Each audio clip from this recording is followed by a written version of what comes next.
Welcome into the Hard Count presented by Culver's. Andy and Ari will be at the draft this week, so make sure to subscribe to don't miss any of the coverage we have for you. Hey, it's been a crazy 24 hours on this side.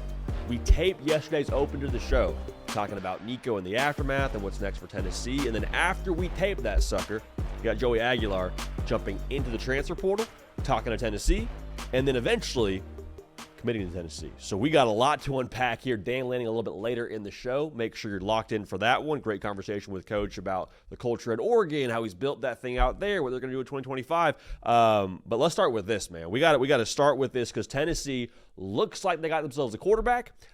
First ever, I think, trade in college football history with Tennessee getting UCLA as quarterback, and obviously UCLA got Tennessee's quarterback in Nico Iamaleava. But what is Tennessee getting in Joey Aguilar? It's probably the best place to start here. I think a lot of Tennessee fans are saying, well, is this going to work? Is this something that we can actually go and win with? Can we recoup the production that Nico had a season ago? First off, absolutely. 19 touchdowns, 5 picks.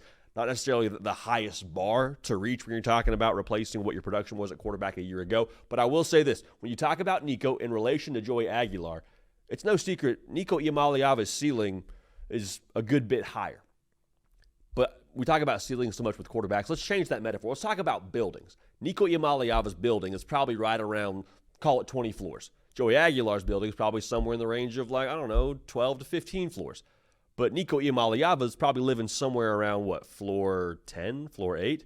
Joey Aguilar is like floor 13, floor 14. So you're getting more, I think, out of Joey Aguilar right away with what he is as a college football player. Now, guy transferred from App State to UCLA. Dude lit it up at App State now. All right, I mean, he's the best thing to come out of the high country since our very own Caden Smith. Dude was, has the single-season record at App State for passing touchdowns, passing yards, total offense. Dude can play some football now. Make sure that is very, very clear. I think it's interesting to note now, the report from Yahoo is that Joey Aguilar's NIL compensation is, quote, 7 figures less than what Tennessee was playing Nico. No harm, no foul. If I'm Tennessee or if I'm Joey Aguilar, I say, okay, go get me some freaking weapons now. Go get me some dogs to throw the football to because Josh Heupel's offense is built to win matchups on the perimeter. If you win your matchup, give him a good football, we're going to score a lot of points. And Joey Aguilar is sort of the inverse of Nico Iamaleava in terms of his play style. How many times last year as a Vol fan did you watch Nico Iamaleava sail a throw over a deep pass downfield or just have a trouble connecting on that vertical passing game? You saw it at times, but it wasn't consistent. Joey Aguilar is going to let it rip. For better or for worse, he's going to let it rip. The interception numbers leave something to be desired, but he's going to be able to connect on the passes downfield when someone's available. So if I'm Josh Heupel, again, if I'm Tennessee, go get him some guys to get open downfield would be my thought there if we're talking about the NIL funds that maybe we have available to us here, if we're talking about Joey A and what he can be out there in Knoxville. Now, I would say this. If you're a Tennessee fan, you love this, man. You love this. Get that pastor who was rescued on the phone and let him know, got yourself a quarterback that if this thing plays out the way that it could potentially play out for, this would validate everything that you're saying right now around the Nico saga. Because Nico Iamaleava leaves Tennessee. If you're a Tennessee fan, you're like, this guy deserted us. But then you very quickly moved on to, we don't need you. Go on and get out to UCLA. We don't need you. We're going to be just fine without you. If Joey Aguilar walks in from a place where Nico Iamaleava is transferring to, and essentially from what I can gather, taking his spot, then goes to Tennessee and makes the playoff, dare I say, wins a playoff game, dog, they'll build a statue. The Joey A statue will be front and center in front of Neyland Stadium, dude. I'm being hyperbolic, but you catch my drift. That's what I think is at stake here and on the line here when you talk about the get-back factor here for Tennessee fans and I guess overall, man, for Joey Aguilar. I don't think he would mind making that happen for himself and his career either when it comes to this whole situation. So that's the Tennessee side. Let's talk about the Nico side of this, though, for UCLA. I don't know that we talk about this enough because the story was so big and how bad it was for college football and the black eye it was in some ways for where we are in the sport. This could have been way worse for Nico Iamaleava in terms of where he ended up at. Every single day or every single hour, it felt like we're talking about teams pulling out of the Nico Iamaleava sweepstakes. And they weren't in the most high-profile schools. No shade to Tulane, but when you're transferring from a team that was in the SEC in the college football playoff, You're talking about a team in Tulane. Like, again, no shade to Tulane, but we understand those two things are very different. North Carolina, I like Chapel Bill, man. I'm here for that story. We don't talk about North Carolina in the first breath being a football school, do we? They said, no, we're good on Nico. This thing could have gotten worse for Nico Iamaleava. To transfer from the SEC down to G5 or who knows where else, like it could have gotten a little bit more, maybe embarrassing is the wrong word, but feels like it fits here. It could have gotten that way. So Nico Iamaleava lands at a place in UCLA where he gets to still play in one of the best conferences, if not the best conference in college football. Now, is UCLA top tier in that conference? Absolutely not. But you save face some there. You land in a spot with a sniper mentality, Tino Sinceri, who's done magic with transfer portal quarterbacks. Most recently, Curtis Rourke at Indiana. This is not the worst situation for him. Oh, no, by the way, now Madden Iamaleava, his brother, transferring into the quarterback room from Arkansas. It's not the worst situation in the world for Nico. I've said it before. I hope he balls out and puts this entire thing behind him. I do. And Tennessee fans feel the way about it. I don't blame you. I'd probably feel the same way if I were you. But I hope that he's able to just elevate above all of this and put this story behind him, have a great college career, go to the NFL, have a good career there, because I don't think any of this was his call. In some of that, you say, well, Nico, it should be your call. In fact, all that, you say, Nico, it should be your call. So take control of your career now, brother. It's not about your camp. It's not about your advisory. It's not about your agents or whatever. It's about you and going and handling business on Saturdays. Because if you're not able to take control of your career, it's not going to be a thing where in the future this somehow doesn't pop up again. I'll make that very, very clear on the front end now. So the what-ifs around this with Nico and UCLA are very fun to me. The what-if of UCLA being awesome. Yes, I'm not saying they win the Big Ten, not saying they make the playoff, but what if Nico gets back home, smells the In-N-Out in the air in Los Angeles, gets back closer to the coast, and he just becomes a different beast. Gets back close to his five-star potential, and maybe UCLA is a little bit frisky in the Big Ten. Maybe we see the battle for LA between them and USC have some real juice again nationally. Top 25 matchup. I think that'd be really fun. As a college football fan with no dog in the fight, I think that would be fun. On the flip side of that, though, if Nico's out there, and let's call a spade here, the roster at UCLA is not holding a candle to what the roster was at Tennessee for help around Nico. And Tennessee fans are shouting from the top rope, hey, we elevated you. You got so much help from us. Without us, you're nothing. That's what they're saying. If they end up being even close to right, and UCLA's offense is 18 points a game again next season, that will be even more a cautionary tale for quarterbacks in the portal holding their staff or the powers that be at their school essentially up for more money. That will be something that we talk about, I think, as a pivot point in the world of college football. And, we don't hope that for him, but that would be even further a cautionary tale in the world of college football, the portal, and quarterbacks alike. But again, we hope he balls out. Nico, hope you kill it. And Joey Aguilar, hope you kill it too, dog. We hope everybody in this trade ends up smelling like roses. I'll say this. Bigger trade, I think, than the Luka deal that happened earlier this year. Just my own opinion, but we'll see how this whole thing shakes out. Appreciate y'all being tuned in. Again, make sure you are subscribed. College football year-round, man. I said this yesterday on my Twitter page. Days like yesterday are proof that college football is a year-round sport. Yeah, the portal's open right now. A lot of things moving and shaking, but college football does not stop. This show doesn't either. But let's get to some portal intel here. This is currently 9:20 a.m. Central Time, so we can timestamp that. But the portal continues to churn. A lot of things happen. A lot of things moving and shaking. The receiver market, to me, is fascinating right now. There were so many teams that we spoke to pre-portal that need a wide receiver. Hey, Keelan Marion from BYU, be a good one to go get. 6 foot, 195, unanimous first-team All-American as a return specialist out there for the Cougs. Dude's a ball player. Can put him in the slot. Can put him on the perimeter. Just get the football in his hands. Schools in the mix for him are Tennessee. Tennessee, you got a quarterback now. Go get him a Keelan Marion to throw the football to. That'd be ideal. Texas in the mix, along with others. All the intel over at on3.com, so go lock in there. This is a ball player, though, in Keelan Marion that, to me, could put an offense over the top. Like, you got some good pieces, but you add one more guy in the slot, or you add a guy in the return game to make your team more explosive overall. I think he's that good. I think he's that kind of a player, and he's going to be a high-impact guy wherever he ends up at. Syracuse wide receiver Trevor Pena is in the portal, is off of a visit to Penn State. Now, by the time you're watching this, he might be a Penn State commit. If he's not a Penn State commit at any point in Penn State, what are we doing, man? Dude's 6 foot, 184, had 84 catches, almost 1,000 yards and 9 touchdowns last year, and you had a receiver core that did 4 quarters of cardio in the Orange Bowl. Figure it out, dude. Go get Trevor Pena. Sounds like Nittany Lions are in good position to land him, but he would be, I think a massive upgrade for them in that receiver room, and I would just love to see Drew Aller have someone in the slot he could dump it off to on 3rd and 7 to pick up a first down with the absence of Tyler Warren. Don't think we're asking for too much there, but those two receivers between Marion and Pena, both dudes to keep an eye on as this thing progresses in the transfer portal. How about Georgia? Kirby Smart. Shout out to Rizzler. Shout out to Big Justice. Gets the Costco card out, hits the portal shopping in bulk. All right, 3 signees. Illinois running back Josh McCray, Miami defensive lineman Josh Horton, and Army linebacker Elo Madozie. Now, Elo Madozie, heat-seeking missile. No idea what he was studying at Army.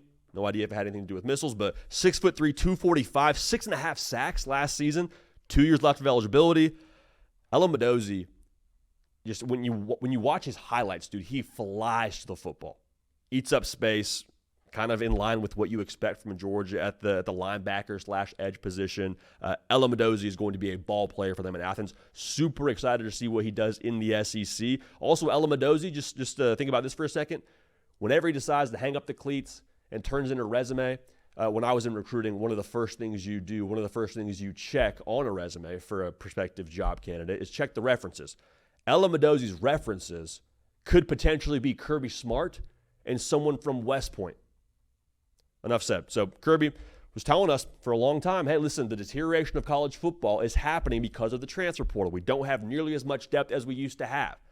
But he followed it up with right around a year ago saying, well, but we still have more than everybody else. So if you want to do the whole portal thing, be my guest. But understand, when your players leave from your depth chart, a lot of them, if they're good enough to play here, will come play for us. Yeah, we're going to lose some players, but we're also going to gain quite a few. Georgia is going to be just fine here in the portal era. Just my opinion. Jaden Rashada. Remember Jaden Rashada? Was originally committed to Florida. Some NIL stuff happens, to use a broad term there, and then he ends up at Arizona State. And then from Arizona State, he's at Georgia, and now he's in the portal. He's going to visit North Carolina tomorrow. Chapel Bill already has a quarterback via the portal in South Alabama's Gio Lopez. Little eyebrow raise here from Chapel Bill. Chapel Bill making some use of college football free agency that is the transfer portal. So keep an eye on that one. That'll be really interesting to see if they do end up taking another transfer quarterback in Rashada. And Rashada, if he goes to North Carolina, have to believe he's going there because he feels like he can play right away. So could be Rashada, could be Lopez, and high-profile freshman who's already enrolled, Bryce Baker in that room. I'm just saying now, Chapel Bill going to work on the portal. Keep an eye on the Tar Heels when it comes to Rashada. David Stone entered the transfer portal. Former 5-star plus defensive lineman at Oklahoma entered the transfer portal and then says, you know what? Don't love the temperature in here. I'm going to go ahead and withdraw my name. He's back at Oklahoma. Oklahoma just keeps bossing up, dude. We say it a lot, but it doesn't make a ton of sense if you're David Stone to leave a Brent Venables defense where the defensive line is, really the calling card for him throughout his career. So big win for Oklahoma. Again, David Stone in the portal, out of the portal, sort of a non-story there at this point, but good win for the Sooners. Marty Brown, North Dakota State running back. He's in the portal. Omaha, Nebraska native. Visited Nebraska and Miami. Ran for right around 1,200 yards last year, man, with 15 touchdowns. 5'11", 214. Won the Jerry Rice Award in 2024, which is given to the FCS Freshman of the Year. Dude can play some ball now. I would love for Miami to have another back in that room to support Carson Beck. Carson Beck, you check out the news these days, man.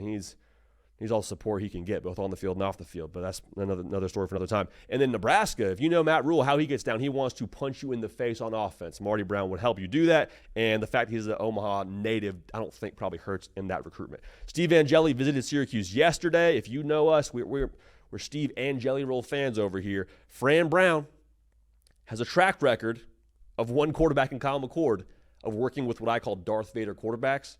Get spurned wherever they're at as the Anakin, go to the dark side, and then they go do some Darth Vader stuff wherever they end up next, and that was Kyle McCord last year. Everyone talking about Honda McCord this, Honda McCord that, and then Honda McCord ends up leading college football in passing last season under Fran Brown. If I'm Steve Angeli, maybe I don't love the way things went down in Notre Dame. I don't love that I have to transfer now after waiting my turn for a couple of seasons and go somewhere else. I would look at the Kyle McCord blueprint. I would check out the Kyle McCord prophecy that was foretold and maybe is being foretold right now, and I'd very strongly consider taking my talents upstate and getting some dinosaur barbecue with Fran Brown and maybe cooking up a little bit out there in the Dome for the Orange. And then lastly, we touched on this already throughout this full-length show, so another reason to be subscribed because it's college football year-round, full hour-long shows. But if you're watching this as a breakout video, we touched on it already. Nico Iamaleava has been committed to UCLA. You knew that. But Joey Aguilar, within the last 24 hours, commits to Tennessee from UCLA. So classic Parent Trap, Lindsay Lohan situation, a little QB trade there for the folks out there in Knoxville and Westwood. And then a little 2-for-1 here for the UCLA Bruins. Nico Iamaleava, come on over. It's a family affair in Westwood. Madden Iamaleava was committed to UCLA in high school, flips to Arkansas at the 11th hour. They say, no harm, no foul, no hard feelings. Welcome back, Madden. Get in this quarterback room. Go ahead and back up your brother. You'll be the future for Deshaun Foster and co. in Westwood. Tino Sinceri, he's got sniper mentality written in his bio on his socials. I love that. I can't totally quantify or explain why I love that, but that fires me up if my offensive coordinator has that in his bio. And now Mr. Tino Sniper Sinceri has got not one, but two high-profile quarterbacks to work with the last name Iamaleava. And Tennessee has got their quarterback in Joey Aguilar, which Tennessee fans would love the get-back factor at the whole Nico situation if he goes balls out and produces similar, if not better results to what Tennessee had a season ago. So that's the latest intel from the portal. But I appreciate y'all being subscribed. Appreciate y'all rocking with us. Let's keep this show rolling. Hey, Michigan did not broadcast their spring game, but Bryce Underwood played his first game in the Big House as a Michigan quarterback, wore a non-contact jersey, and his stat line left some to be desired, completed less than 50% of his passes and had an interception. But I'm just here to tell you, man, one, it's a spring game. That's first of all. Second of all, don't let Twitter quarterbacks tell you who's good and who's not at college football, especially not based on a spring game. All right, we'll unpack that together right now. If you're a Michigan fan, make sure you are subscribed. Y'all been good to us. We appreciate you being good to us. Keep subscribing. We will keep giving you what you want, which is, of course, Michigan content. So thank you for that. So the highlight, though, that came from the spring game that got us juiced, man, in terms of spring propaganda, we got this clip here, courtesy of our guy on the Twitter sphere of a Bryce Underwood flea flicker. I believe it's Maze Mania, if I'm not mistaken here. Check this out, man. Maze Mania doing the Lord's work. Got a little reverse flea flicker down the sideline. Jalen Hoffman, turn on the Jets. Last play of the spring game, 88 yards. He could go all the way. Crib me that and don't wake up the baby. Make sure you got the sound machine on all the way. Look at the emotion. Boys having fun in Ann Arbor, man. Finish up the spring. I'm all about that. I'm all about that, dude. So I know a lot of people like to play Twitter quarterback and say it's a sack. He's not getting it off in a real game. Underthrew it, whatever. Like, first of all, 88 yards when your longest pass play last year, I keep saying this, I'm going to drive it home, was 36 yards. Miss me with all of that. Matter of fact, swing again and miss me twice. That's strike two. Also, your 36-yard pass play, for everyone telling you this play would never happen in a real game, your 36-yard pass play came on the exact same play. Reverse flea flicker, out to Colston Loveland, went for 36. Fair amount of it was yak. You make no apologies. This could and has worked in a game. Didn't work for Michigan in a game last year to the tune of an 88-yard touchdown, but it works. So that's the spring propaganda part of it. Now let's dial into the actual spring game, because I told you, stat line wasn't awesome, dude. I mean, completed less than 50% of his passes. He had the pick. He's a super talented true freshman. He's the future at Michigan. He's going to start this year as a true freshman. I feel very confident in saying that, okay? To me, though, spring games, especially spring games with guys that are talented and are sort of raw in the context of not playing a lot of college football, like a Bryce Underwood, who's 17 years old, early enrollee, it's a lot like a first date with someone that you kind of know, maybe had a crush on, maybe there's some good rapport there. I don't know what it's like in terms of like your first date experience, but you catch my drift. You don't need the first date to know there's going to be a second date. The first date's kind of a formality. That's kind of the spring game to me here, man. Like Bryce Young, I really believe he's going to start for you unless he had just gone out there and thrown 4 picks, unless you go out there and you just totally blow the date and you're a half hour late, an hour late, and you're saying a bunch of things you shouldn't say. Like, I don't really have a ton to give here when it comes to taking these massive negatives away from Bryce Underwood. Like, Bryce Underwood's stat line to me does not tell the entire story of what he did. Now, the spring game broadcast is going to come out a little bit later. Sharon Moore and co. playing a little bit of chess here. They said, okay, we'll put out the spring game post-transfer portal cycle. Okay, I'm here for it. But the clips that I saw on social media, including that one, you just like to see the juice. Like to see the juice, and you like to see the tools that are different about a Bryce Underwood relative to what you've had previously at the quarterback position. That's not knocking J.J. McCarthy. J.J. McCarthy wasn't a 60-yard touchdown run waiting to happen at quarterback. And it wasn't, I'm going back and forth on what I hear about Bryce Underwood's weight. If he's 208, like the roster says, that's a big 208. I see some people saying he said he was 228 on the Rich Eisen show. I don't know. It's a big dude who's a cannon for an arm who can take off and run. Like, the first day, you don't even really open it up all the way, do you? You don't really put on your best, performance necessarily when it comes to picking the best restaurant. Or, for me personally, my first date with my wife, I was a little bit tight. Okay, I wasn't necessarily opening up the personality all the way. We're still getting to know each other. It's a first date. It's a spring game. Bryce Underwood runs a 4.5, has a non-contact jersey on, bro. You think that's actually indicative of what he's going to be when it comes time to play games in October, or when Ohio State comes to town the last weekend of the season? No, of course not, bro. Of course not. So the Twitter quarterbacks trying to tell me about the underthrows and the misses and this and that and the completion. One, you probably weren't there. That's first of all. Second, you probably have another rooting interest. More power to you. I have no issue with fans being toxic, but if you want to talk about this in the context of actual college football, then let's talk about it. And third, if you weren't there, a lot of people that were there are saying, hey, the stat line says this, but actually had a couple of throws that were dimes that just got dropped. A couple of plays where Bryce Underwood probably would have taken off and gotten positive yardage that they're calling dead, or they're blowing it early, whatever. The playbook's limited. You split the team up. I'm here for the good stuff. I'm here for all the good stuff, none of the bad stuff when it comes to spring games for the most part here, especially with a guy who has those tools like a Bryce Underwood. Going back to what we said, Cato and I getting ready for this show made a great point talking about what you want to see from your young cats in a spring game. He compared it to a pro day, and that's kind of what I think we were all looking at with Bryce Underwood. Just show me the difference maker traits that you have. Show me the flick of the wrist down the field there for an 88-yard touchdown. Show me that you are the difference maker physically that we were told you were going to be when you committed to play for us, when you signed to play for us. Because I'll tell you what, physically, he is that difference maker.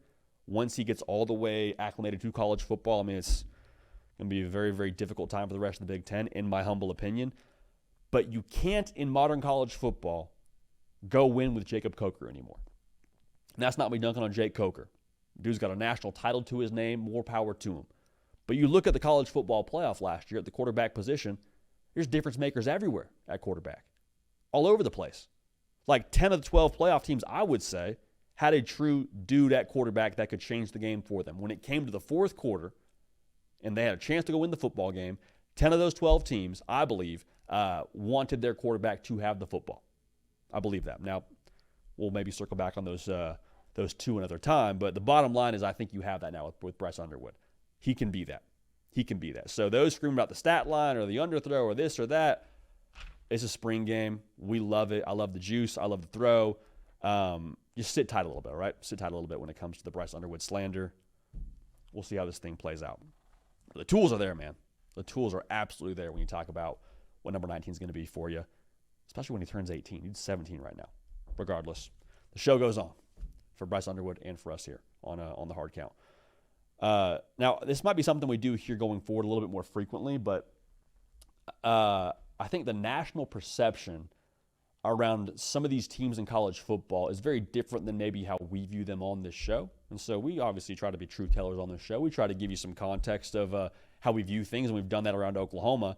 And I think that's probably the best place for us to start this conversation.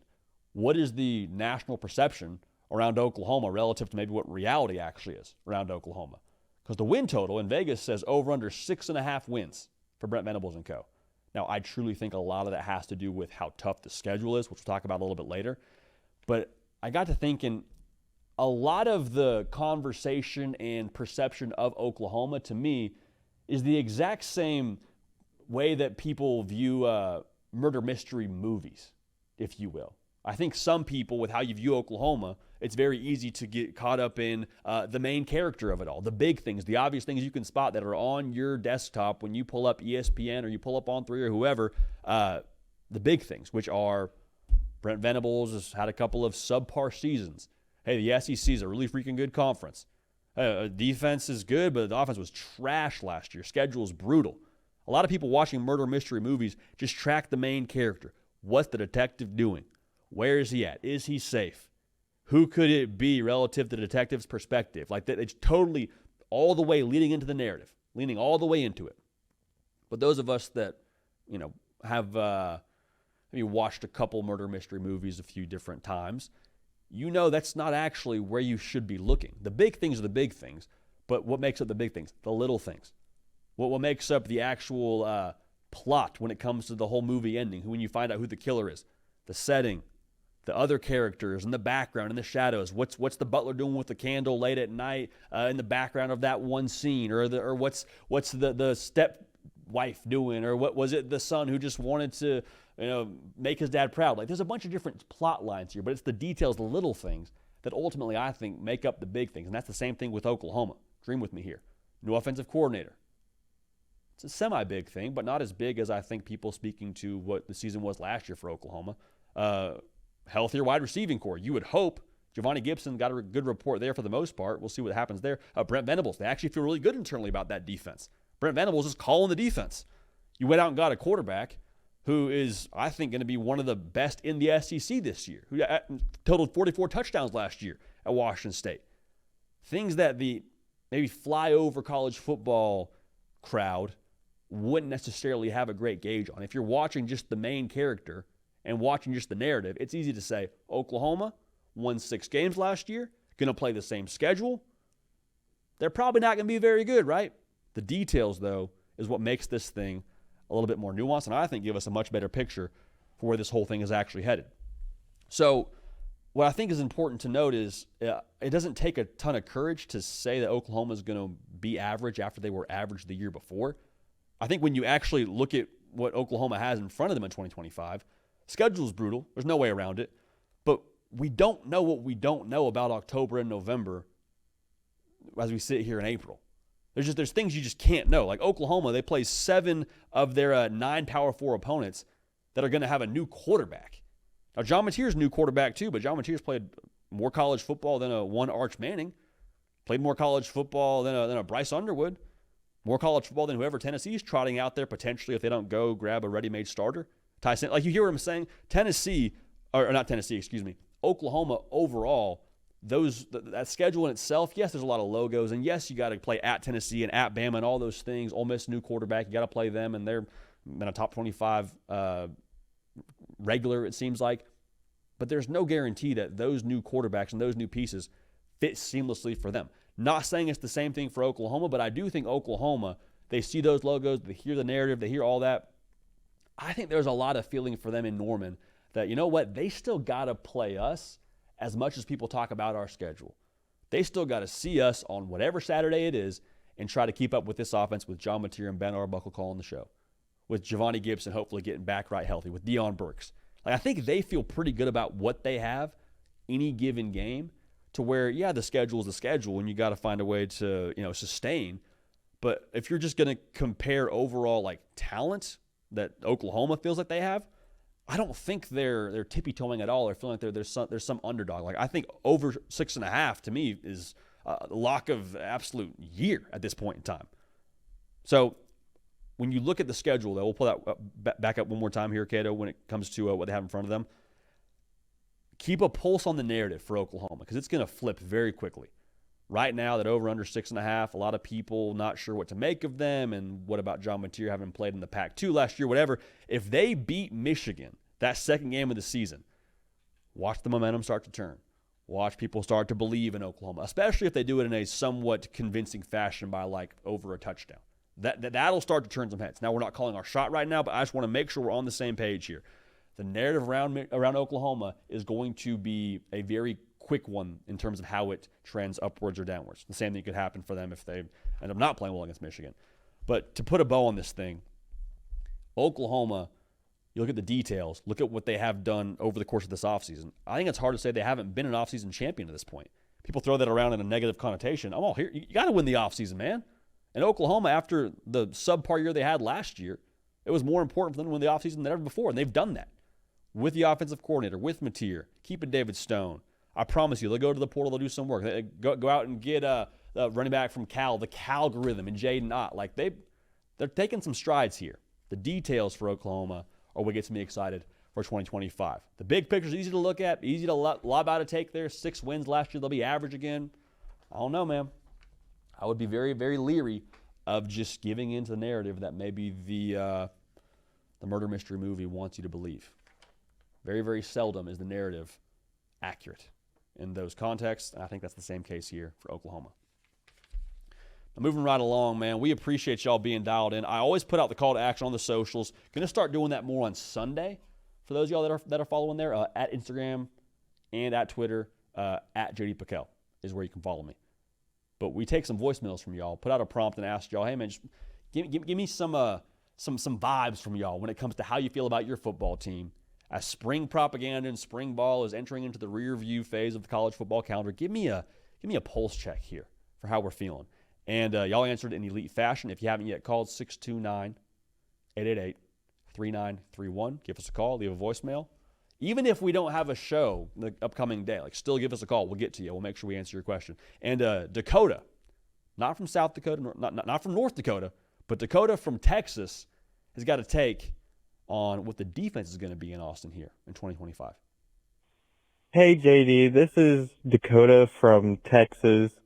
I just want to say, first of all, I love the show. I tune in all the time to get my Texas Longhorns info. I'm going out to have a prediction where instead of Texas having the best secondary in the country like they did last year, I believe that Texas on defense is going to have the best front seven in college football this year. Hey, Dakota from Texas calling his shot, man. You know what, Dakota, it's not that crazy to say. It's not crazy at all, based on the personnel, based on what they've done the last couple of years. But I think the fact that it's not crazy to say is where this actually gets more interesting to me. We'll talk about it right now. Before we do that, though, the hard count presented by Culver's. So Texas Longhorn fans, make sure you are subscribed because Culver's taking care of us here at the hard count. And on the On3 YouTube channel, excited to let y'all know, man, Andy and Ari on 3 will be coming to you live from the draft in Green Bay this week, Thursday, April 24th to Friday, April 25th. All right, we're set up right outside famous frozen tundra of Lambeau Field at the Culver's Great Wisconsin Tailgate. We'll see what happens with a one Jade Barron and where he ends up. Born in Wisconsin, Culver's is the home of the legendary Butterburger, fresh frozen custard, and Wisconsin cheese curds. There's no better rep of America's Dairyland than that. They will have some special guests for us. The draft that you won't want to miss. Stay tuned for more details and get ready for a weekend of fun made fresh with our friends at Culver's. Make sure you're dialed in. All right, I'm telling y'all, you don't want to miss that. So let's go back to what Dakota was saying, man. The fact that you can even make this prediction and it's not a hot take speaks so loudly to what Steve Sarkisian has done as a head coach throughout his career now evolving to this point and what he's done at Texas. Like, Steve Sarkisian, what do you know about him? Offensive guy, quarterback guru, been an offensive coordinator at different stops at a really high level.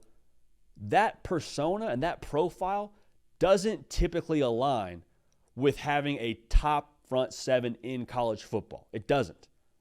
But it could very well happen this year. Why?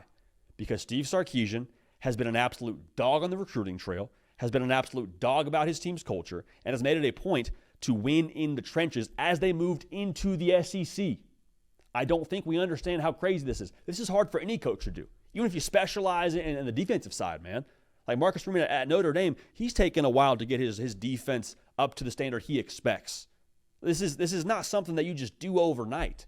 And it hasn't been overnight for Texas either, but I think when Steve Sarkisian has evolved in this way to have a defense like he has right now and has proof of concept that he has right now, this would be like Taylor Swift elevating and having like a top-tier rap career. We got Kendrick Lamar, we got Drake, you got J. Cole, you got Taylor Swift, the Mount Rushmore right now. No, we're not saying that. Why? Because that's not Taylor Swift's bag. She's doing the pop thing, the country thing, whatever she's doing now. But Sark has evolved in this way, and cross paths and cross-built his roster, I suppose, to still have a top-tier defensive line. And I think that's a top-tier front seven. I think that in itself is extremely, extremely scary for college football, because the formula you work with now if you're Texas is that we just spoke to of the front seven, plus what Sark already does well. Quarterback guru, knows weapons, coach Heisman Trophy winners. He's going to attract Arch Manning, attract Dia Bell. This is Texas, dude. Like, that's the formula. That formula in and of itself is indisputable. That's going to win at the highest level. That is modern college football right now. Win up front on defense, have a game changer at quarterback that's a top-tier guy, you're going to probably compete for a national championship, as Texas has done the last 2 years, being in semifinals. The proof of concept, though, for Texas is what makes this really sustainable, because a lot of people, whenever you see Texas land a top recruit, it happened, this past cycle with Justice Terry, people yell, well, NIL was the bag, and that's why they got him, and, maybe. I don't think that Texas is out here poor. I don't think anybody's pretending that's the case. But Texas, if they didn't have dudes getting drafted up front, if they didn't have All-Americans like Devondre Sweat was, like Byron Murphy was, are you landing Justice Terry? Probably not, right? That's probably not a world you're living in. And so I think when you speak to the resources plus the proof of concept, plus how you think about Texas having a top-tier front seven, that's where this thing is going to really, I think, start to flywheel. That's where the system starts to feed itself, because people see those guys playing on Sundays. They want to do what they're doing. So what do? You go put on the burnt orange and you get after it for a few years, and you go play on Sundays and then rinse and repeat for the next cycle. So give Steve Sarkisian credit for what I just said, adapting, evolving, all those things. But it's important to note here, it wasn't like this when Steve Sarkisian inherited Texas. The Texas job, we've said many times, you kind of had, if you're a college football coach on the ascension, a little bit of trepidation taking that job, because the narrative was the boosters are so, with their hands in the cookie jar there, and everyone wants to get their take in there with how you run your football team. It's not really your football team, and the culture is bad. Not just has Texas built a tough culture, as well as a tough, roster up front. That's now like what you can tell Texas is stereotypically. It's not just a thing that you see like game, one here or game off there. It's consistently who Texas is. And that's what's impressive. It's now an identity at Texas to be tough up front. It wasn't that way for a long time until Sark got there. And it's kind of like, you don't need to see the names on the roster to know this is true. You don't need to see all the 5-stars to know this is true. They went out and bullied Saban's Alabama, did Texas a couple of years ago. We were there in person on the field, saw it. Even if you just closed your eyes and heard the pads popping when Texas was on defense, you knew it was a different outfit up front than there was a couple of years ago. Different push up front, and it ended up being the way the whole game went. Bullied them. So now people will say, well, can Sark win the big one? My question would be, why not? Well, been in the semis the last 2 years. Why can't he win the big one? People will say, well, that's just it. Been in the semis and lost twice. Yeah, been in the semis and lost twice. He was a play away both times from that game being totally different. You know who else was a play away in multiple spots from competing for, or at least winning a national championship in some cases? Kirby Smart, game against Alabama. Devontae Smith, overtime catch, touchdown, walk-off. Ryan Day, missed field goal against Georgia. They would have body bagged TCU. If you're a play away enough times, eventually those plays start to break your way, like they did for Ryan Day, like they did for Kirby Smart. And so if this is now the consistency of a Texas when it comes to culture, toughness, all those things up front, even if they don't have the best front seven in college football, just them being tier one, that's going to be something that puts Texas in the national title conversation every single year. So great stuff from Dakota there. Again, give us your thoughts, 629-888-3931. But if it happens, great. But if not, where Texas is right now in general, to me, they're going to have a couple of swings at this thing as long as Steve Sarkisian is the head coach in Austin. Next up, we got a friend of the program, Nashville resident, actually. Our guy, JP, also producer with Bussin' with the Boys, man. He hit us up. He's got something to say about his Gamecocks. JD PicKell, this is JP Hovey. You know why I'm here. I want to talk about the South Carolina Gamecocks because what is brewing in Columbia right now might make teams want to go ahead and stop spring practice, stop fall camp, stop summer camp, stop two-a-days, whatever it is. Because I don't know if you saw the thing, but Lenore Stellar's offensive spring MVP, Dylan Stewart, defensive spring MVP. And I would not be surprised if both of those two guys end up as the best offensive player in the country and the best defensive player in the country. We got a Heisman in Columbia. We got a first overall pick in Columbia. In spring, we've never lost. And this year, we will never lose. Thanks for your time. Love the show. We'll be in touch. JP, man. Absolute guy's guy, man. Good guy, friend of the program. I'll say this. I've been extremely vocal about my infatuation, I think is the correct way to phrase that, with South Carolina and what they are. If we were picking the playoff today, we're not. We're going to do that closer to the season in the summertime. But if we were picking the playoff today, I'd put South Carolina in the dance. I would, because I feel that strongly about who Lenore Sellers is. Now, I feel that strongly about them making the college football playoff right now because of who Lenore Sellers is, yes, but also because of what they have from a roster talent perspective, in my opinion, being close enough to where Lenore Sellers can then elevate you to make the difference in any given game. Is that the case? That's where this thing gets a little slippery. That's where this thing has a little more nuance to it. Because what I just said, you have a leading man, right? You got a guy that can make the whole movie go. You got Leo DiCaprio in your cast. It's going to be a good movie. Is it a playoff caliber movie? I don't know. But how much do we need to ask of Lenore Sellers here? We got to go full Revenant, and we just got, a bunch of just one-shots of Leo DiCaprio out there in the snow after a bear attack, just putting on for the entire movie and carrying it on his back. Is that it every single week for South Carolina and number 16?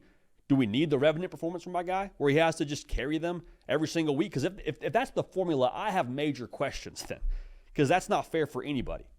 Much less a quarterback going into his second year in the SEC with the schedule that South Carolina has. So what do you have around him? This may not be the biggest budget movie. This may not be Avatar, but do we have enough around him to have some other role players step up? Like Nicholas Harbor, we've said it for a long time. Here we go, baby. Here we go. No more track this season. All ball. Can we take that next step and be a true wide receiver one in the SEC? Track speed to game speed. We're burning dudes. Lenore Sellers, strike up the band. Let's roll. Offensive line. Can we give my guy some time? I love him breaking tackles, and the crazy stat where he's got more yards after contact than rush yards against Clemson. Cool. How about he has a clean pocket? How about that? Young freshman receiving corps. Solid in the spring game. Can we be ready to play week one? Because spring game is one thing, but when it's live bullets in the fall, that's another. The other thing is the major variables around Lenore Sellers, I think, are worth noting, or as it pertains to Lenore Sellers is worth noting. Superstars are consistent. Can Lenore Sellers be consistent? That's the next step. He was great against Missouri, and then we see him against Illinois, and it's man, would love to see a little bit more. I understand there's guys opting out of that game, but would love to see him be consistent. That's a massive, massive part of this. Now, in addition to that, this is hard to quantify, but South Carolina has had success that's difficult to quantify in general in terms of how they get it done. Does this South Carolina team have that same soul that Shane Beamer teams have had in the past? Because previously it's been over under win total set somewhere south of 6 wins, and then South Carolina pops, and you're sitting there saying, how is this happening? The roster shouldn't do that. They shouldn't beat Tennessee. They shouldn't beat Clemson, but they do. And I don't know how it happens, but what I would chalk it up to is soul, is culture, is the Shane Beamer effect, finding a way to get it done. But then you have a situation after that year where we're all talking about South Carolina being a team that could be a sleeper to make their way to the college football playoff if what we saw at the end of 22 is real for 23, and then they go out and they miss a bowl game. So it's are we seeing the consistency from that South Carolina team that we saw last year? The team that was able to beat a Clemson and beat a A&M that we saw at the end of the season. Does that carry over? My feeling, like I said at the top of this thing, is that it does, because of the continuity at quarterback. And not just because, I know Spencer Rattler was on part of both teams, I get that, but because of Lenore Sellers, I think he's just scratching the surface of what he can be. All right, so I think him stepping up as a leader and continuing to set that tempo. Also, Shane Beamer having gone through a year like that year where they have these expectations and underachieve, in a weird way, I think that's going to serve them, because once you make that mistake, I think you're able to negate that mistake from happening again much more easily. I think Shane Beamer will take advantage of that. So, again, give us a call, 629-888-3931. Appreciate y'all in advance for being dialed in. Now, one more call, and we'll get this Dan Lanning interview. We got our guy Cody from Smash Hit Sports giving us, this might be the best voicemail, Cato. I think we've gotten, it's on the Mount Rushmore of best voicemails we've gotten here on this show. So, Cody from Smash Hit, friend of the program. Go ahead and take it away, my guy. JD, it's your buddy Cody from Smash Hit Sports calling from Indiana. And my question for you is, if the aliens came down, right, and the United States made you the ambassador for college football, you get to show them the greatest college football experience for someone who has never experienced it before. What game, what team, where are you going to show them what college football is all about? Appreciate you. Cody, appreciate you, brother. Great question. I mean, one, I'm humbled and blown away that they elected us, Cato, to be the guys to do this. Now, for those of y'all that are dialed into the Huddle podcast, this is something we will discuss. If you know, you know. Subscribe to the Hard Count podcast feed, subscribe to the channel, all that. But Cody, this is a really, really good question. I'm going to give you a definitive answer after I give you a starter pack, because the aliens just got here, dude. Like, I still got to explain to them the rules. I got to explain to them the conferences, how they are now, how the conference used to look. I think there's a couple of categories I would break up into like the starter pack for these aliens to get a good pulse for what the sport is. Pageantry has to be one of those pillars for you, for the aliens. Like, there's no other sport that you can point to and say it's kind of like college football. There's no other sport. I love the NFL, pageantry is different. I love the NBA, pageantry is different. Other college sports, pageantry is just different. So pageantry, I'm going to make sure that they get to see Oklahoma, Texas, in the Cotton Bowl, Red River. I've never been there, but when I see it on the TV, talking to people that have been there, and I see that divide, I'm like, hey, man, that's special. It's very, very special. It's unique to the sport. I think to actually get college football, you get how special that rivalry is. Middle of the year, typically a daytime kick. Like, I hope it's a noon kick. That'd be fun for the aliens. I hope they can make that happen. But that's one of them. In addition to that, the Rose Bowl. San Gabriel Mountains in the background. The field changes colors essentially when you watch it on the broadcast. When you watch it in person too, historic venue. Got to get to the Rose Bowl. I appreciate UCLA. I hope they get things going here for Nico, and Nico can get them going. But I probably would like to see them actually see a true Rose Bowl game on New Year's Day. That's college football romance at its finest. Pageantry, that checks that box. So we're going to both those, and then I need them to experience a night game in Death Valley, because that's, I think, the number one answer for a lot of people watching this show. I have not been to that game, so I cannot speak super authoritatively, but I'm trusting the people that go there. I'm trusting the people that are speaking to this, and it sounds like just a out-of-body experience. I need that game to be LSU-Bama at night in Death Valley, preferably a top 10 matchup, preferably both undefeated. I think that would perfectly show, not so much a tell, because it's a big game because of the numbers and the teams and all that, but I think it would show what college football is to those aliens. So that's my starter pack, but I'm sure we missed a couple. There's a couple other venues to get to. Jump around at Wisconsin and Camp Randall and Autzen and all that. The game that I can say I've been to, Army-Navy also should be mentioned in this conversation. Been there, absolutely incredible. It almost like supersedes college football in some ways because of what it means. But the game that I will take the aliens to show them pageantry, show them tradition, show them what this sport is Ohio State, Michigan. Y'all, we went there in 2022 when Michigan won that game. J.J. McCarthy coached Michigan Wolverines. Quarterback Michigan Wolverines. Ohio State had C.J. Stroud dealing back there for them.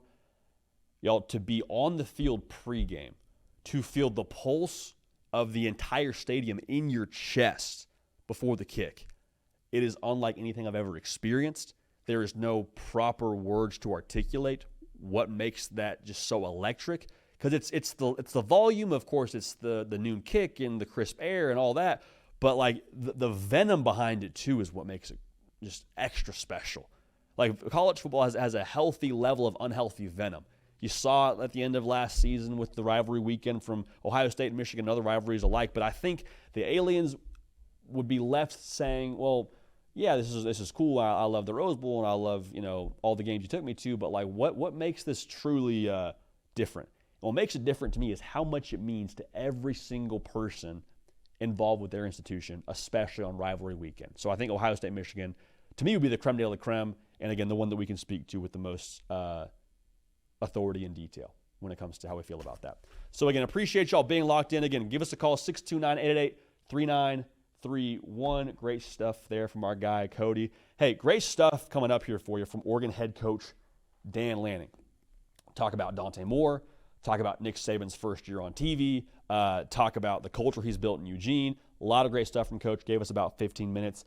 But that's it for us here on this side of things. So enjoy this interview with Coach Lanning. For Cato on the ones and twos, making everything that you see here happen. We appreciate y'all. We love y'all. We'll keep this party rolling. We will see y'all next time. So, Coach, you started coaching football early 20s, like high school coaching right around 21. Got to ask now, spring game's coming up. You got several boys here of your own. Any chance we get them to, get into coaching early as well? Maybe they call something in the spring game. I got, Belichick has his kids on staff. Is that something you could do in the spring here? That will not show up this spring. I got 3 boys, all of them completely different. Caden, Niles, and Titan. I'd say my football player is Titan, so that's my youngest. He's right in the thick of 7-on-7 right now, so he enjoys it. But you won't see those guys. You won't see them calling any plays in the spring game. Titan actually came out and practiced with our team in fall camp. So school starts here a little early, or excuse me, a little bit later. It's like, week 3 or 4 of the season is when school starts. So Titan was at home. I said, all right, get up, let's go. And he practiced with us in fall camp. He hasn't done any of those this spring, but he'll be back out here on the practice field come fall camp. I was going to say, Titan sounds like a football player. What does he play right now? What position is Titan at? He's a utility man. He does it all. Running back, wide out, DB, So they're still at the age where they get to learn every position, which is fun. Just get it to Titan. You want to win, just get Titan the rock. But speaking of your staff, everyone who watches you on Saturdays can tell, you're a football guy. You live and breathe this stuff. Who on your staff would you say is cut from that same cloth? Like smelling salts when they're on this. Maybe they're lifting early. Like who's the most football guy on the Oregon staff? We got a bunch of them. I'd say this, one thing I've learned as a coach is when you build your staff, you want different, right? You don't want everybody to be the exact same. But Willie Love, our strength coach, he's definitely a football junkie. He wakes up every morning and he brings unbelievable juice and passion. Coach Lapoy, our defensive coordinator, he's a juice, passion guy. So I'd say both those guys are competing for the front. What would you say is the biggest difference in you as a coach since when you got the job, now going into another season as the head guy at Oregon? Yeah, I think, you always want to be proactive, not reactive. I think early on in my career getting here, you're reacting to a lot of things that were almost like unexpected. And now, you kind of expect the unexpected, right? And you're a little bit prepared for those moments. If this happens, this is what we'll do. If this happens, this is what we'll do. But I always say the best trait for any coach in football right now is your ability to adapt, right? I just think that the landscape of college football is changing by the day. You got to be ready to adapt and have a plan for everything. And I feel like, we've kind of fallen into a rhythm here of being a team that can adapt quick. I always say, having to do your job or be a head coach in college football right now in the state that it's in, where tomorrow we'll have a different playoff, and then the day after that you'll be in a different conference. What's the next adaptation in your mind for yourself and your team at Oregon? What's good that's going to happen or what's bad that's going to happen? Either or. If I could change anything in college football, I've been pretty adamant about this. I'd love for the season to marry up with the semester, right? Right around – I'd love for the season to end around January 1st. So that way everybody that's new that's coming to your program is starting with a new season. But this past year, it goes into late into January, and that affects recruiting. That affects when guys start class. So I'd love for the season to start week 0, right, or even August, in parts of August and start to build into where the season falls and finishes before the next semester or next term starts. That's really Is that going to happen? Probably not. Probably not, right? Because there's these thing called dollars that follow bowl games, and that seems to be the driving force. But I would love to see that happen. Yeah, seems to be in charge until we get Nick Saban to be the commissioner or someone to step in and be the commissioner, and then maybe we're cooking with grease there.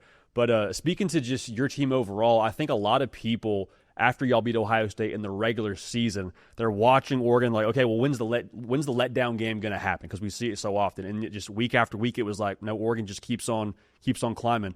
What do you attribute that to? Our guys are hungry, man. They work really, really hard week in and week out. I think they really believe in the process. And then eventually it hit a wall there at the end the next time we played Ohio State. But I think that just our guys' mindset of 1 week at a time, 1 day at a time, and then the hunger to improve. We never felt like we had to lose to say we can get better, right? We go to the doctor every Monday and take our medicine, right? What do we do poorly the week before that we can grow from?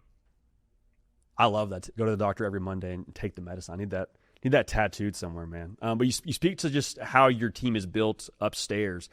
Is that something that you prioritize in recruiting? Because obviously you prioritize talent, but how much are you evaluating these kids from the neck up when it comes to the high school level? Yeah, I think after you've identified guys that check the box from a film standpoint, right? They have the characteristics, they have the ability, right? That's when you actually start having these conversations and having guys on campus and spending time with families and around their coaches, that you try to determine where do they fall, right, from a mental standpoint. And that's something probably of all the things I'm proud of our team. Our mental makeup, our character on this team is really good. We got guys that love football. I think that's really a prerequisite in today's day and age of college football. You have guys that love the game and play for the love of the game. We have a lot of that. We have guys that want to be coached, right? All those things kind of add up to success on the field. I know last year around this time you were reading Art of War by Sun Tzu. We have any other reading we're doing right now? I'm in a flux right now because we're in the middle of spring ball. So I'm not reading anything currently, but definitely we'll pick something up after this spring. Okay, looking forward to hearing what that reading material is. We'll have to follow suit over on this side. But you spoke about culture. With college football and the portal and NIL, like how do you go about fostering a strong culture internally with player mobility and all these things at their fingertips being at an all-time high? Yeah, I think, one thing the portal's done is it's revealed itself a little bit. It's revealed what's important to players, right? It's revealed the team's culture. We're a team already where all the players on the team are coming over to my house to jump in the pool or eat or, spend time together. We get a lot of interaction with our guys outside of football, right? I think that connection piece is really important, and it's been something that's allowed us to attain players. I think the other piece is that our guys enjoy being here, right? They enjoy their teammates. The one thing that's great about Oregon is it's a melting pot. I might have 5 players on my team from Oregon, right? We got guys from all walks of life, all over the nation, all over the world, right, playing for our team here. And what that's created is a bunch of guys coming from somewhere else to be a part of something special. So when you have that connection, when you have guys coming from different places that really pick this place, not because of what's convenient, but because of what's best, what they see in front of them, right? That makes it tick here. And a guy that's not from Oregon on your roster right now, from Michigan actually, Dante Moore, what was it like recruiting him the second time via the portal? What were those conversations like? It was a lot easier round 2, right? It was a lot easier round 2. Dante became available. We obviously already had a pre-existing relationship. I think he saw all the things that he wanted and knew that they existed here, right? Because of how strong that process was the first time, how much he knew about Oregon already, the amount of players he knew on the team, the culture, the coaches that were here. I think all those things kind of paid off for Dante saying, hey, I experienced something. I'm really glad from what I learned and experienced somewhere else, but I'm ready to experience that here at Oregon. And Tez Johnson during the bowl week is talking about Dante Moore being like a Heisman finalist, talking about how he's throwing the football in ways he's never seen before. And it's one thing to say that, but when we started to think about quarterbacks he's played with, we're like, okay, Bo Nix, pretty good. Dylan Gabriel, also a Heisman finalist. In your mind, how does Dante Moore stack up talent-wise next to a Bo and next to a Dylan Gabriel? What would Coach Saban say right now? Rat poison, right? That's what this is. Yeah. Dante's a really talented player. So is Austin Novosad. We got some great quarterbacks on our team, and I think I always say proof's in the pudding, right? Look how the quarterbacks have done here at Oregon. You look at Bo Nix was a Heisman finalist. You look at Dylan, he was a Heisman finalist. Like, we have guys that have come here and performed at a really, really high level. Dante has all those abilities, right? And so does Austin. So does some of these guys that are on our team. So I'm excited to see what he does, but he knows, and I know he hasn't done it yet, right? And that's what those games are for. Side note, Nick Saban's first year on game day, he's up for an Emmy. What was your overall review of his first year on TV? Everything I caught, I enjoyed because you saw a coach up there, right? Somebody that knew what they were talking about. I thought he spoke the truth. Didn't mind if he hurt people's feelings. So, I definitely enjoyed seeing Coach Saban up there, and it reminded me of the good old days of being in the staff room with him running the front of the table. Yeah, I mean, as a college football fan, we enjoyed kind of the peek behind the curtain, so to speak, that he provided. So, I mean, he's up with some stiff competition for that Emmy, but he's got our unofficial vote on this side. But Coach, go back to spring ball. DeCorian Moore, early enrollee, 5-star, all everything. What's been your impressions of him so far? I'm really impressed with DeCorian. He obviously he loves ball. He falls in that same category we talked about before. He's a perfectionist. He wants to do it right? So he holds himself to a high standard. When it isn't right? He's beating himself up a little bit. But what he's able to do on the field, the smile that he carries on his face, the way he works every single day, and then you just see the ability, right? When you're around special players, you recognize it when it shows up, and DeCorian has those talents. And Coach, spring game coming up. A lot of people opting not to do the spring game or do a revised format. You opted to just say, hey, put the ball down and let's play some ball. What went into that? Why have a spring game in the current climate of the portal and all those things? Well, I think a lot of it for us is our spring game here is so unique, right? You're going to see a stadium that's full of fans that love Oregon, and it's very rare to get the opportunity to create a game day atmosphere for your players, right? We get a chance to do that in the spring, right? Because of the amount of fans we'll have here, the support, the alumni that come back. So for me, I want to create that dynamic, get as close to game day as we can. And the best way to get, good at football is playing football, but it's a little bit different when the lights are a little bit brighter, when everybody's watching. And that's a chance for us to improve. So we will always attack that. And I know some people will do it different. If I was somewhere else, maybe I would do it different. I certainly won't do it different here. Well, Coach, last question for you. This is arguably the toughest question we have for you. A lot of uniforms at Oregon, a lot of uniforms being worn since you've gotten there. Do we have a favorite? Is there a Coach Lanning #1 overall pick off the board when it comes to Oregon uniforms? Yeah, for me, it certainly was our cancer awareness jerseys that we wore this past year. My wife and family got to be a part of helping design those, and it has a greater purpose, right? I think the first game we wore it was the Michigan State game, right? And you're there in the middle of the game, and part of that celebration was people getting the opportunity to ring the bell once they beat cancer or finish their chemotherapy treatment. And you might be in the middle of the game and you recognize what the jersey's about, but when you see those people ringing the bell in the middle of the first quarter or at the end of the half, like, it's hard not to have a tear in your eye and realize that there's things that are bigger than football. And I love how that jersey recognizes that. Absolutely. I mean, that was one of those moments, if you were watching at home, you got to see that experience and see that piece. And I think everybody got a little misty-eyed seeing that whole thing happen. So we're with you there. That's probably #1 pick for us as well. But, Coach, we appreciate all your time. We appreciate you making some time to talk ball with us, and excited to watch y'all in your spring game and excited to watch y'all get after it in the fall. Thanks, JD. Appreciate it.